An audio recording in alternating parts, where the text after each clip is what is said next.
Hi everyone, welcome back to my YouTube channel. Assalamu alaikum everyone. My name is Jibon Ahmed and I'm an IELTS trainer. এই ভিডিওতে কথা বলবো হচ্ছে IELTS এর একটা গুরুত্বপূর্ণ বই নিয়ে। আসলে IELTS এর সবই গুরুত্বপূর্ণ। এখন বুঝতে হবে যে আপনার কোনটা দরকার বা আপনার কোন মডিউলে প্রবলেম আছে, like reading, writing, speaking or listening. So reading এর অনেক বই আছে বাজারে, বাট এই বইটা একটু unique.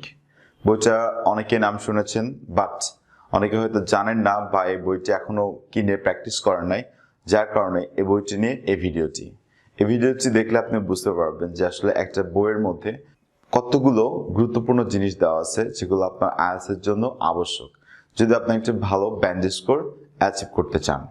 Basically speaking and listening নিয়ে এই বইতে কোনো কথা নাই, বাট রাইটিং অ্যান্ড রিডিং যে দুইটা মডিউল সবচেয়ে কঠিন IELTS ক্যান্ডিডেটস এর জন্য, সেই দুটো মডিউলের উপরে জাস্ট আজকে দুটি বই নিয়ে কথা বলবো। আর বই দুটি হচ্ছে রিচেল মিচেলের বই। ওকে, সো লেটস বিগিন। আসুন বইটা দেখে নিই। আমার হাতে যে বইটা দেখতে পাচ্ছেন এটা হচ্ছে লেটেস্ট একটি বুক, যেটা পাবলিশ করেছে হচ্ছে রিচেল মিচেল, যেটা এখন বাংলাদেশের বাজারে অ্যাভেলেবেল, অথবা আপনি চাইলে ইন্টারনেট থেকেও ডাউনলোড করতে পারবেন। বাট ইন্টারনেট থেকে ডাউনলোড করলে আপনি যে বইটা পাবেন সেটা হচ্ছে পিডিএফ, এবং পিডিএফ পড়তে আমরা যারা বাংলাদেশে আছি তারা কিন্তু অভ্যস্ত না। So it's better to buy this new book or new edition. চলুন এক নজরে দেখে নেই এই বইটিতে কি কি চ্যাপ্টার্স আছে বা কতগুলো পেজেস আছে, এবং এই চ্যাপ্টার্স আর পেজেসগুলোর মধ্যে কি কি জিনিস দেওয়া আছে যেগুলো আপনার IELTS এর ক্ষেত্রে অনেক বেশি গুরুত্বপূর্ণ। প্রথমেই দেখে নিই এই বইতে টোটাল 8টি চ্যাপ্টার্স আছে এবং 96 পেজেস আছে। বইটা খুবই ছোট, আপনার পেজ সংখ্যা বা চ্যাপ্টার সংখ্যা দেখে বুঝতে পারতেছেন, বাট এই বইটিতে যে টিপস, টেকনিক্স, স্ট্র্যাটেজিসগুলো দেওয়া আছে এগুলো যদি আপনি ঠিক মতো ফলো করেন তাহলে IELTS রাইটিং অ্যান্ড রিডিং একটা ভালো ব্যান্ড স্কোর পেতে পারবেন। So let's talk about reading book first. Chapter 1 introduction. Okay, introduction আসলে দেওয়া আছে IELTS রিডিং এর format, that means test format, time duration, passages or questions.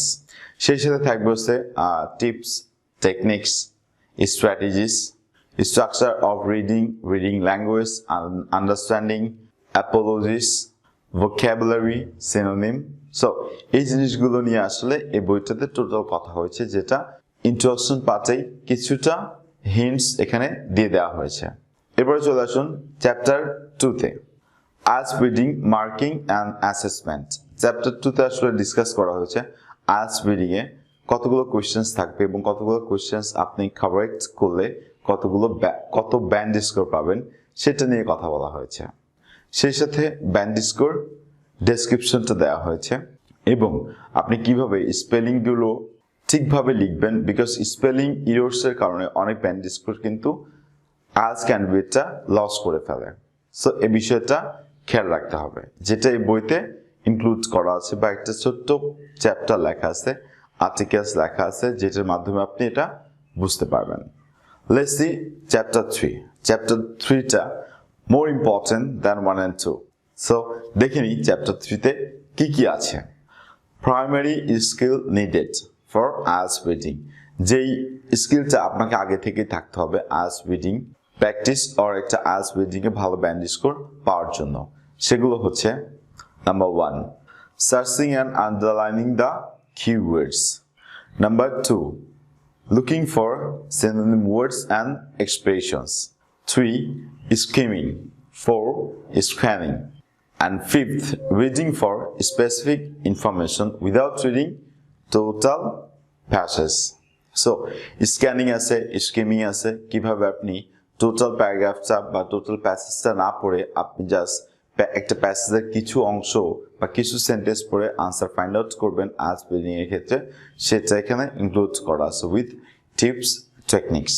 Now time to talk about chapter 4, and it's most important chapter in this reading book, because এই chapter total 13 question types of IELTS reading include করা আছে, এবং প্রত্যেকটা question type এর individually question রিভিউটা এখানে দেওয়া আছে, যেন আপনি এই কোয়েশ্চেনটা দেখে বুঝতে পারেন এটা হচ্ছে for example heading matching or true false not given. এবং এই 13টা কোয়েশ্চেন টাইপের টিপস, টেকনিক্সগুলো, ট্রিক্স অর স্ট্র্যাটেজিস আপনি যেভাবেই বলেন না কেন সবগুলো এখানে ইনক্লুড করা আছে কোয়েশ্চেন টু কোয়েশ্চেন, যেন আপনি খুব ভালোভাবে বুঝতে পারেন। এবং এর যে ল্যাঙ্গুয়েজটা লেখা হয়েছে একজন আইএলটিএস ক্যান্ডিডেটের জন্য এটা বুঝতে পারা খুবই সহজ।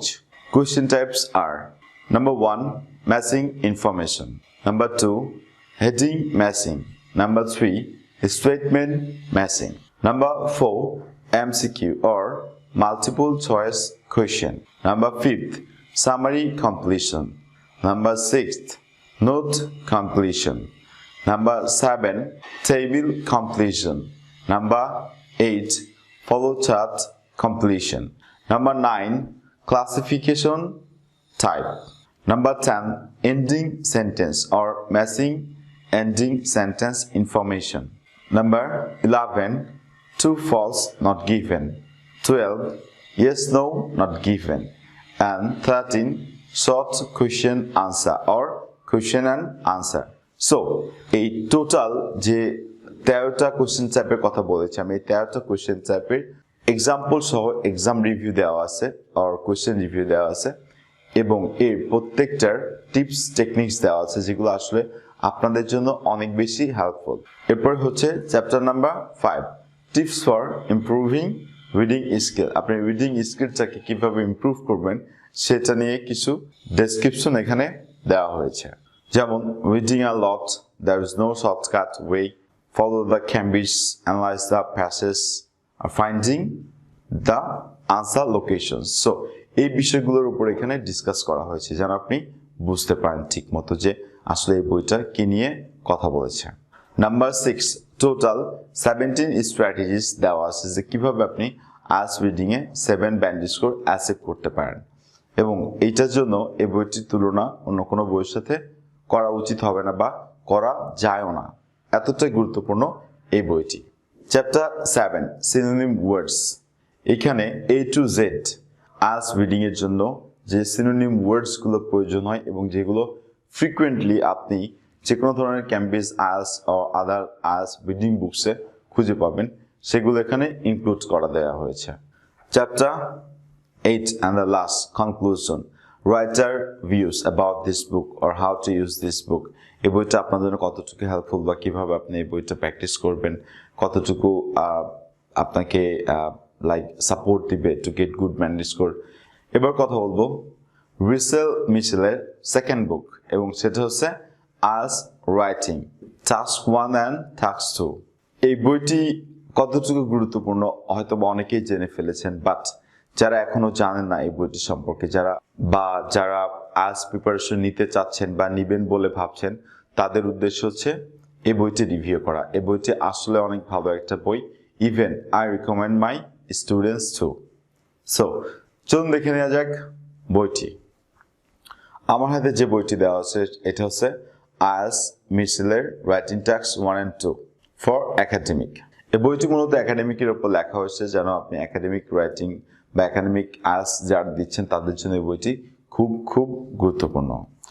এই বইটিতে টোটাল 64 চ্যাপ্টার্স আছে এবং 115 পেজেস আছে, বাট চ্যাপ্টার অনেক বেশি এই বইটাতে হয়তো বা আপনারা মনে করতে পারেন, বাট এই চ্যাপ্টারে আসলে স্টুডেন্টসরা আইএলটিএস রাইটিং এর ক্ষেত্রে যে ধরনের প্রবলেম ফেস করে সেই প্রবলেমসগুলো আসলে আলাদা করে এখানে ইনক্লুড করা হয়েছে।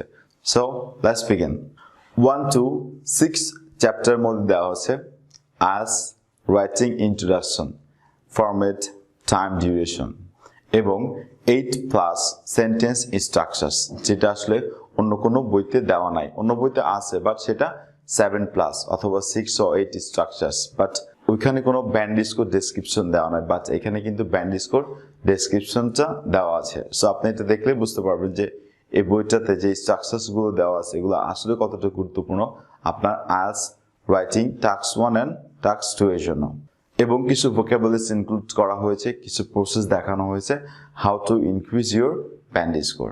7 to 15 চ্যাপ্টারের মধ্যে দেওয়া আছে marking assessment, useful phrase, time expressions, how to memorize vocabulary or how to use it, how to make a summary from question. Like আমরা জানি যে রাইটিং টাস্ক 2 তে আমাদের অনেক প্রবলেম হয় প্যারাফ্রেজ করতে, কারণ আমরা একটা কোশ্চেন বা একটা টপিক থেকে একটা সামারি তৈরি করে আমরা প্যারাফ্রেজটা সহজেই লিখতে পারি না। সো এখানে সেটা ডিসকাশন করা আছে। টাস্ক 1 এ কিছু রুলস অ্যান্ড রেগুলেশনস এখানে কথা বলা হয়েছে যে আপনি কয়টা প্যারাগ্রাফ লিখবেন, কয়টা প্যারাগ্রাফ লিখবেন না, এবং কিছু মিস্টেকস আছে যেটা কমন মিস্টেক, যেটা আইএলটিএস ক্যান্ডিডেটরা প্রায় করে থাকে, এবং এই মিস্টেকসগুলো থেকে কিভাবে আপনি ওভারকাম করবেন সেটা এখানে ইনক্লুড করা আছে। এবং আমরা জানি টেন্সের 12টা ভাগ আছে, বাট আপনাকে টেন্সের 12টা ভাগ কখনোই পড়তে হবে না। কিছু সিলেক্টেড টেন্স অ্যান্ড স্ট্রাকচারস এই বইতে ইনক্লুড করা আছে। 16 to 13 চ্যাপ্টারের মধ্যে আইএলটিএস রাইটিং টাস্ক 1 কোয়েশ্চেনগুলোর কোয়েশ্চেন টাইপটি ডিসকাশন করা হয়েছে, যেমন line chart, pie chart, table, map, process or bar chart. 31 to 43 চ্যাপ্টারের মধ্যে ইনক্লুড করা আছে how to write introduction. That means আপনি ইন্ট্রোডাকশনটা কিভাবে লিখবেন। ইন্ট্রোডাকশনে কিছু স্পেসিফিক ল্যাঙ্গুয়েজ বা সিলেক্টেড ওয়ার্ডস আছে যেগুলো আপনি ইউজ করে একটা ইফেক্টিভ অর ইউজফুল ইন্ট্রোডাকশন লিখতে পারবেন, যেটাতে আপনি ব্যান্ড স্কোর 7 নিশ্চিত করতে পারবেন আপনার আইএলটিএস রাইটিং টাস্ক 1 এর ক্ষেত্রে। এবার হচ্ছে কিভাবে আপনি পয়েন্টস ক্রিয়েট করবেন যখন আপনি একটা ফিগারের সাথে আরেকটা ফিগার আপনি কন্ট্রাস্ট বা তুলনা করবেন। এক্সপ্লেনটা কিভাবে করবেন রাইটিং টাস্ক 2 এর ক্ষেত্রে কিছু জায়গায় কজ অ্যান্ড ইফেক্টস আছে, অ্যাডভান্টেজ ডিসঅ্যাডভান্টেজ আছে, পজিটিভ ও নেগেটিভ আছে, এইগুলো নিয়ে এই চ্যাপ্টারটাতে কথা বলা হয়েছে।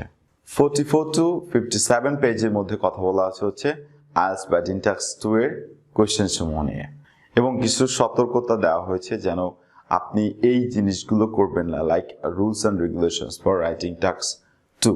এই রুলস অ্যান্ড রেগুলেশনসগুলো যদি আপনি ফলো করেন তাহলে আপনার আইএলটিএস রাইটিং টাস্ক 2 এর ক্ষেত্রে কোনো প্রবলেম হবে না। কিছু গ্রামাটিক্যাল পার্ট এখানে ইনক্লুড করা হয়েছে, like adverb of frequency, modal verbs, tenses, paraphrase and how to right conclusion. Lastly এই কথাটি এখানে ইনক্লুড করা আছে।